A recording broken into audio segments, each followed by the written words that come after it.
Hello students यार, welcome to maths की मस्ती। पहले तो यार क्या हाल चाल है तुम्हारे? मैं नहीं बताऊं। तो रहने दो फिर। तो गाइज आज हम क्लास 8 मैथ्स का फर्स्ट चैप्टर जो कि है हमारा रैशनल नंबर्स, तो हम उसके कुछ टर्म्स, प्रॉपर्टीज और एक्सरसाइज 1.1 देखेंगे। तो यार बिना किसी देरी के हम शुरू करते हैं। तो कर पहले हम उसकी डेफिनेशन देखेंगे। Any number which can be written in the form of p by q where p and q are integers and q is not equal to 0। मुझे पता है आपको डेफिनेशन समझ में नहीं आई होंगी, चलिए मैं समझाता हूँ। कोई भी नंबर जो p बाय q के फॉर्म में है, मतलब फ्रैक्शन में है, जहाँ पे जो p और q हमारे इंटीजर्स है और जहाँ पे q जीरो नहीं होना चाहिए। एग्जाम्पल से समझते हैं। एग्जाम्पल 7/2, 7 क्या हो गया हमारा p, 2 क्या हो गया q, p बाई क्यू ये फ्रैक्शन के फॉर्म में है, बिल्कुल है, तो ये क्या हो गया हमारा रैशनल नंबर्स। बट अगर मैं बोलूँ 7/0 तो क्या ये हमारा रैशनल नंबर है? बिल्कुल नहीं है, क्योंकि हमें पहले ही यहाँ पे दिया हुआ है where p and q are integers and q is not equal to 0। q की जगह पे हमें 0 नहीं देना है। अब क्यों नहीं देना है? क्योंकि अगर हम डिनोमिनेटर में 0 देंगे तो हमारा आंसर आ जाएगा नॉट डिफाइंड। बट अगर हम न्यूमरेटर में 0 लिखेंगे और डिनोमिनेटर में 7 लिखेंगे तो हमारा आंसर आएगा 0। तो कोई भी नंबर जिसको हम p बाई क्यू के फॉर्म में लिखें, जहाँ पे जो हमारा डिनोमिनेटर है वो 0 नहीं होना चाहिए, नहीं तो आपका आंसर नॉट डिफाइन हो जाएगा। मतलब आज तक उसे किसी ने डिफाइन ही नहीं किया है। बट अगर हम न्यूमरेटर में 0 लिखें और डिनोमिनेटर में 7 लिखें तो हमारा आंसर आएगा 0। अब बढ़ते हैं हम नेक्स्ट टर्म की ओर, जो कि हमारी नेचुरल नंबर्स। अब नेचुरल नंबर्स कहाँ से शुरू होते हैं? 1 2 3 4 टिल इन्फिनिटी। इसमें एक बात आपको ध्यान रखना है कि 0 इंक्लूड नहीं होता है। अब हम देखेंगे नेक्स्ट टर्म जो कि हमारी होल नंबर्स। होल नंबर्स अब आप ऐसे भी याद रख सकते हैं ट्रिक से कि होल की स्पेलिंग में ओ आता है तो पहले यहाँ ये 0 से स्टार्ट होती है, या फिर आप सिंपल वे में भी याद रख सकते हैं कि होल नंबर्स जो 0 से स्टार्ट होते हैं टिल इन्फिनिटी। देन इंटीजर्स में माइनस भी इंक्लूड होते हैं, देन पॉजिटिव नंबर्स भी इंक्लूड होते हैं। माइनस इन्फिनिटी और इन्फिनिटी टिल -3 -2 -1 0 1 2 3 4 टिल इन्फिनिटी। तो ये थे कुछ टर्म्स। अब हम देखेंगे प्रॉपर्टीज। चलिए स्टूडेंट्स, अब हम प्रॉपर्टीज देखेंगे। हमारी पहली प्रॉपर्टी दी हुई है क्लोजर प्रॉपर्टी। मैंने a की वैल्यू 1/2 ले लिया है, b की वैल्यू 3/2। अब हम देखेंगे एडिशन के बेसिस पे हमारा आंसर पॉजिटिव रैशनल नंबर आता है या नहीं। 1/2 प्लस 3/2, 3 + 1 4, 4/2, तो ये हमारा आंसर आ गया 2। 2 को हम ऐसा लिख सकते हैं 2/1, नीचे कुछ नहीं है मतलब 1 है, तो ये आ गया फ्रैक्शन में, तो ये हमें पॉजिटिव रैशनल नंबर दे रहा है। यस, एडिशन की प्रॉपर्टी, सॉरी एडिशन इस पे सेटिस्फाई है क्लोजर प्रॉपर्टी पे। अब हम देखेंगे सब्सट्रैक्शन के बेसिस पे। 3/2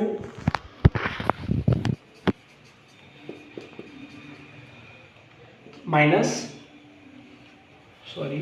1/2 माइनस 3/2, ये क्या हो गया हमारा -2/2, मतलब -1। अब मैंने आपको क्या बोला था कि हमारा आंसर पॉजिटिव रैशनल नंबर आना चाहिए, बट ये हमारा निगेटिव आ गया है। तो ये सब्सट्रैक्शन क्या इस पे एप्लीकेबल है क्लोजर प्रॉपर्टी पे? बिल्कुल नहीं है, क्योंकि हमारा आंसर माइनस आ गया है। अब हम देखेंगे मल्टीप्लीकेशन के बेसिस पे। 1/2 मल्टीप्लाई बाय 3/2, हमारा आंसर क्या आ जाएगा 3/4। क्या ये पॉजिटिव रैशनल नंबर है? बिल्कुल है, फ्रैक्शन में है, नीचे नॉन जीरो नंबर है और ये पॉजिटिव भी है। तो क्लोजर प्रॉपर्टी में हमने देखा एडिशन, सब्सट्रैक्शन, मल्टीप्लिकेशन और डिवीजन। अब हम डिवीजन देखेंगे तो एडिशन इस पे एप्लीकेबल है, सब्सट्रैक्शन नहीं है क्योंकि हमारा आंसर माइनस में आ रहा है, हमें पॉजिटिव रैशनल नंबर चाहिए। मल्टीप्लिकेशन के बेसिस पे भी ये प्रूव है। अब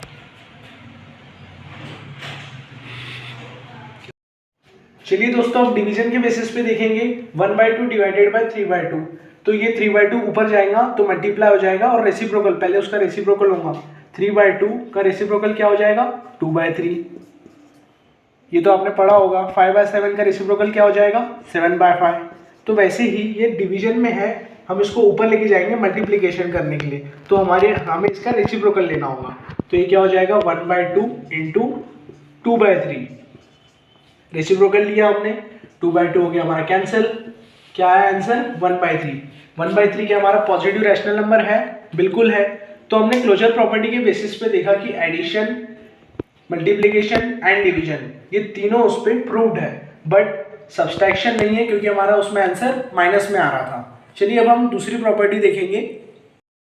चलिए स्टूडेंट्स, अब हम दूसरी प्रॉपर्टी देखेंगे। दूसरी प्रॉपर्टी हमारी है कम्यूटेटिव प्रॉपर्टी। ये क्या कहती है, अगर हम जैसे एडिशन के बेसिस पे मैं आपको समझाता हूँ कि a प्लस बी क्या b प्लस ए के इक्वल होगा, तो हम अभी चेक करेंगे। हमने a की वैल्यू 1/2 ले ली है, b की वैल्यू 3/2 ले ली है।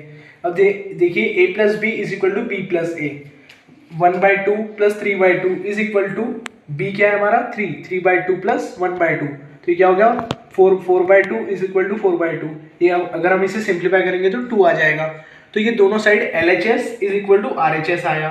तो एडिशन के बेसिस पे ये कम्यूटेटिव प्रॉपर्टी सही है, सेटिस्फाइड है। अब हम देखेंगे सब्सट्रैक्शन के बेसिस पे।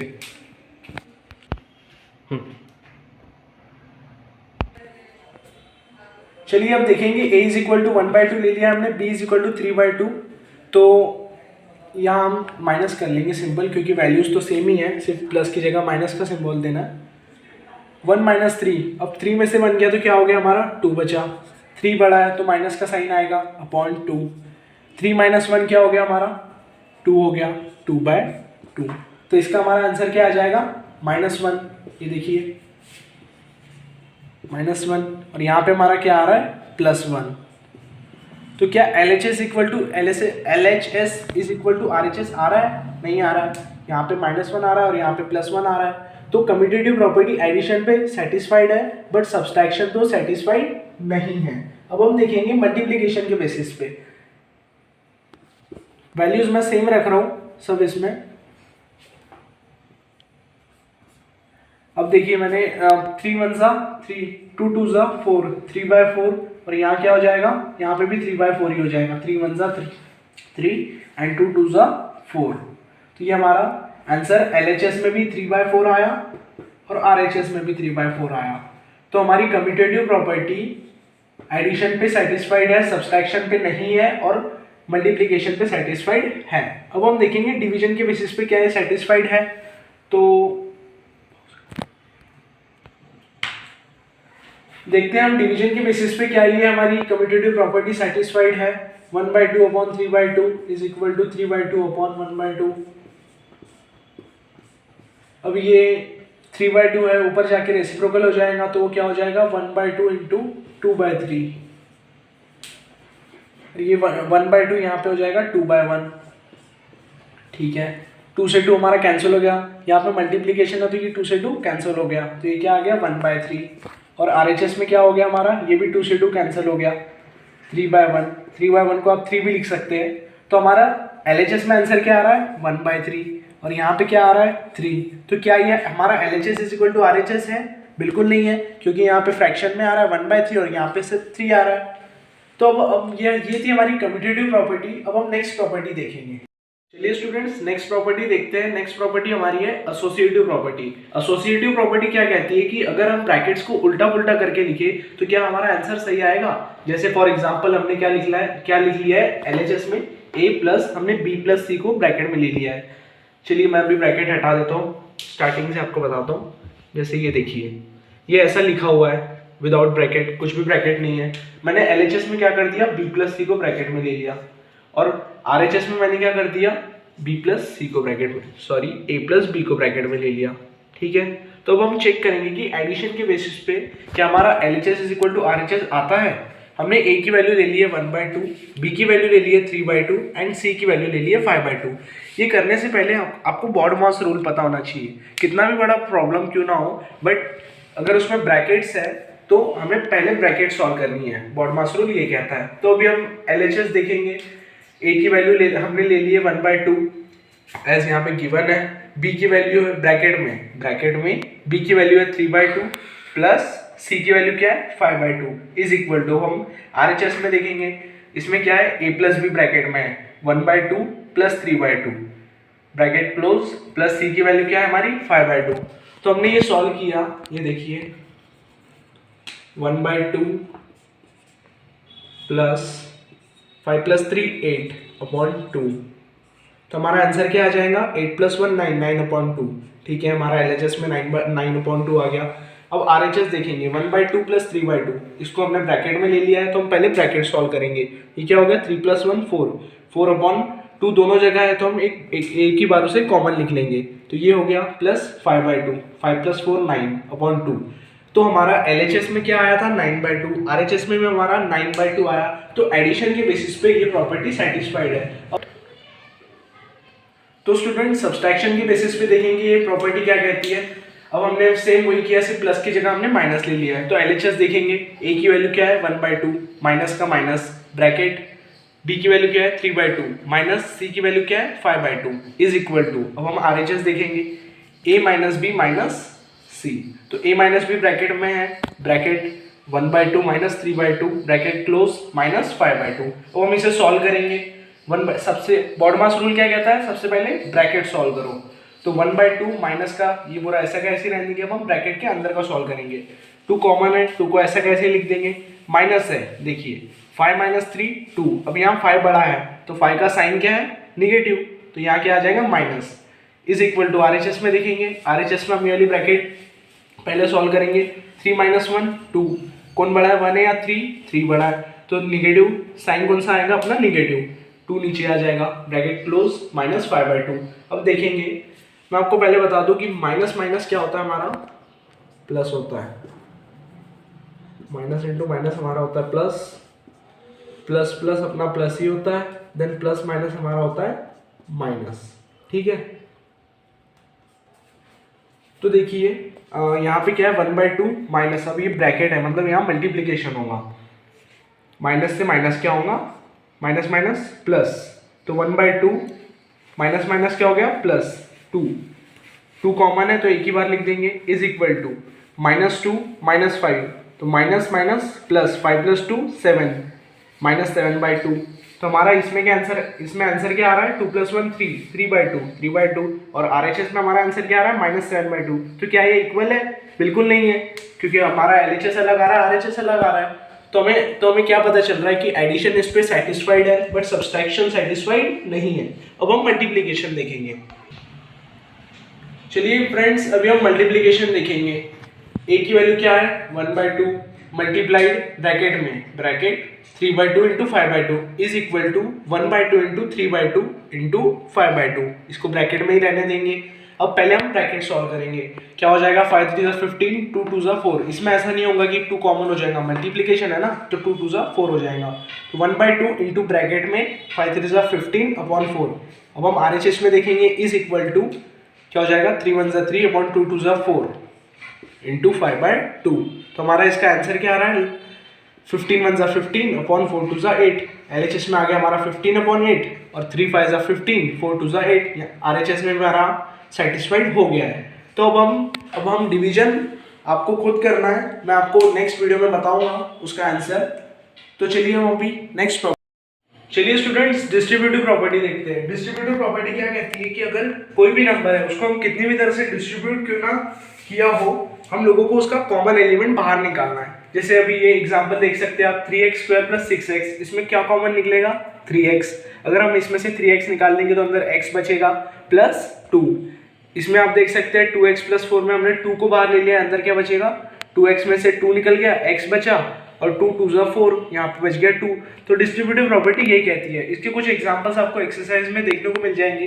तो चलिए हम नेक्स्ट प्रॉपर्टी देखते हैं। चलिए स्टूडेंट्स एडिटिव इनवर्स देखते हैं। बहुत सिंपल सा ही टॉपिक है, दो ही प्रॉपर्टी बची है, एक एडिटिव इनवर्स और एक हमारी मल्टीप्लिकेटिव इनवर्स। तो एडिटिव इनवर्स क्या कहता है कि कोई भी नंबर हो उसका हमें क्या बताना है एडिटिव इनवर्स में। जैसे बोला है कि फाइंड एडिटिव इनवर्स ऑफ 4/3, तो उसका एडिटिव इनवर्स उसका नेगेटिव फॉर्म हो जाएगा। जैसे 4/3 इसका एडिटिव इनवर्स क्या हो जाएगा -4/3, 2/3 -2/3, 1/2 क्या हो जाएगा यस -1/2। उसके बाद में कोई भी नंबर हो जैसे -2/3 है तो इसका एडिटिव इनवर्स हो जाएगा 2/3। मतलब हमें क्या बताना है, जैसे 2/3 से a को हमने ले लिया 2/3 से a + 0 = a होता है, तो a - a = हो जाएगा 0। तो यही होता है एडिटिव इनवर्स। हम एक्सरसाइज में देखेंगे इसके कुछ एग्जांपल्स। अब हम देखेंगे नेक्स्ट प्रॉपर्टी जो कि हमारी मल्टीप्लिकेटिव इनवर्स को। चलिए स्टूडेंट्स मल्टीप्लिकेटिव इनवर्स देखते हैं। मल्टीप्लिकेटिव इनवर्स क्या कहता है कि जब भी हम कोई नंबर को सॉल्व करें तो हमें उसका आंसर अगर 1 मिलता है तो वो मल्टीप्लिकेटिव इनवर्स है। जैसे for example a into 1/a। अब यहाँ मल्टीप्लिकेशन है तो a से a हमारा कैंसिल हो जाएगा, आंसर क्या आएगा 1। तो एग्जाम्पल से समझते हैं, हमने a की वैल्यू ले लिया 3, तो हमने a की जगह यहाँ रख दिया 3 इंटू 1/3, तो ये क्या हो जाएगा 3 इंटू 1/3, 3 से 3 कैंसिल, हमारा हमको आंसर क्या मिल रहा है 1। तो ये क्या है मल्टीप्लिकेटिव इनवर्स है। अब हम एक्सरसाइज 1.1 देखें। चलिए स्टूडेंट्स एक्सरसाइज स्टार्ट करते हैं। तो कर हमारा पहला क्वेश्चन लिया हुआ है यूजिंग एप्रोप्रिएट प्रॉपर्टीज फाइंड। उसमें सब क्वेश्चन है -2/3 इंटू 3/5 प्लस 5/2 माइनस 3/5 इंटू 1/6। तो हम उसको सेम वैसा का वैसा ही लिख देंगे। जैसे यहाँ ये जो टर्म है, ये वाली टर्म है, इसको हम यहाँ लिख देंगे। जैसे -2/3 इंटू 3/5, ये जो टर्म है इसको हम यहाँ लिख दिए और 5/2 को हमने साइड में कर दिए। तो ये क्या हो गया -2/3 इंटू 3/5 माइनस 3/5 इंटू 1/6 प्लस 5/2। अब आप पूछेंगे आपने ऐसा क्यों किया? तो अगर हम इसको 3/5 को यहाँ ला लें तो हम इसको 3 3/5 को हम कॉमन ले सकते हैं, ठीक है। तो ये हमारी प्रॉपर्टी कौन सी होगी? Commutative property. जो मैंने आपको यहाँ बताया, इसको मैंने यहाँ लाया, ये हमारी कौन सी प्रॉपर्टी होगी? कम्यूटेटिव। अभी हमने पढ़ा था। अब देखेंगे ये किस फॉर्म में आ गया, a into B minus b into C. यहाँ देखिए b सेम है, b 3/5 है, b 3/5 है, तो हम क्या करेंगे b को कॉमन ले लेंगे। तो हमने 3/5 को कॉमन ले लिया। अब यहाँ -2/3 वैसा का वैसा ही रहेगा, मल्टीप्लाई भी वैसा का वैसा ही, 3/5 हमने बाहर ले लिया तो यहाँ क्या बचा 1। देन माइनस का माइनस, 3/5 को हमने बाहर ले लिया, यहाँ क्या बचा 1 इंटू 1/6 ब्रैकेट क्लोज प्लस 5/2 को हम वैसा का वैसे ही रहने देंगे। अब हमने इससे कॉमन लिया है। मैंने आपको पहले ही अभी डिस्ट्रीब्यूटिव प्रॉपर्टी बताया था, उसमें मैंने क्या बताया था कि जो कॉमन टर्म रहती है उसे हम बाहर ले लेते हैं। तो आपको साथ साथ यहाँ प्रॉपर्टी लिखते चलना है, ये आपको नहीं लिखना है, ये मैंने समझाने के लिए लिखा था। आपको सिर्फ ये लिखना है कम्यूटेटिव प्रॉपर्टी, यहाँ पे डिस्ट्रीब्यूटिव प्रॉपर्टी। तो ये क्या होगी 3/5 ब्रैकेट में। अब इसका मल्टीप्लाई करेंगे -2/3 इंटू 1 -2/3 माइनस का माइनस 1/6 ब्रैकेट क्लोज प्लस 5/2 वैसा का वैसा ही, कोई उसमें चेंजेस नहीं करना है। 3/5 ब्रैकेट में। अब यहाँ हम एलसीएम लेंगे। अब 3 और 6 का एलसीएम क्या हो जाएगा हमारा 6। तो यहाँ पे हम क्या करेंगे 3 इंटू 2, 3 में अपन ऐसा क्या मल्टीप्लाई करें कि एलसीएम हमारा 6 आ जाए, तो 3 इंटू 2, तो नीचे भी ऊपर भी, ये आपने पढ़ा होगा स्मॉलर क्लासेस में। देन 3 2 जा 6, नीचे में भी 6 हो गया, 6 1 6 कॉमन हो गया, एक बार लिख लेंगे। 2 2 जा क्या हो गया 4, माइनस का -4, माइनस बीच में है तो वैसा का वैसा ही 1 हो गया ब्रैकेट क्लोज प्लस 5/2। तो ये क्या हो गया हमारा 3/5, ये हो गया माइनस माइनस प्लस। मैंने आपको पहले ही बताया कि माइनस माइनस हमारा होता है प्लस, प्लस प्लस अपना प्लस होता है, एंड प्लस माइनस हमारा होता है माइनस। तो 3/5 into minus minus plus -5/6 bracket में ही प्लस 5/6। अब यहाँ क्या है मल्टीप्लीकेशन है, कुछ नहीं है, मतलब यहाँ मल्टीप्लीकेशन हो रहा है ब्रैकेट को। तो 3 5 जा 15, यहाँ नेक्स्ट देखिए आप 3 5 जा 15 माइनस, देखिए प्लस माइनस, अभी मैंने आपको बताया प्लस माइनस क्या होता है minus, plus into minus minus, 3 5 जा 15, 5 6 जा 30, तो ये क्या हो गया हमारा -15/30 प्लस 5/2। तो ये 15 का टेबल ये देखिए इससे कट हो जाता है, 15 1 जा 15 2 जा, माइनस का माइनस तो -1/2 प्लस 5/2, तो ये क्या हो जाएगा डिनोमिनेटर सेम है, एलसीएम लेने की जरूरत नहीं है, एक ही बार उसको कॉमन लिख लेंगे। प्लस माइनस माइनस, 5 में से 1 गया 4 बचा, साइन 5 पॉजिटिव है, 5 बड़ा है तो उसका साइन लिखेंगे, प्लस आ गया, हमारा आंसर क्या आ गया 2 2 जा 4 होता है, तो यहाँ हमारा फाइनल आंसर आ गया 2। चलिए स्टूडेंट्स यहीं पे हम ये लेक्चर को करते हैं समाप्त। नेक्स्ट वीडियो में हम बात करेंगे नेक्स्ट क्वेश्चन, आगे के हमारे क्वेश्चंस की। Thank you for watching my video. अगर मजा आया हो, मजा आया, और मैं ये जो मजा है हिंदुस्तान के हर व्यक्ति को देना, तो लाइक कर देना। Thank you.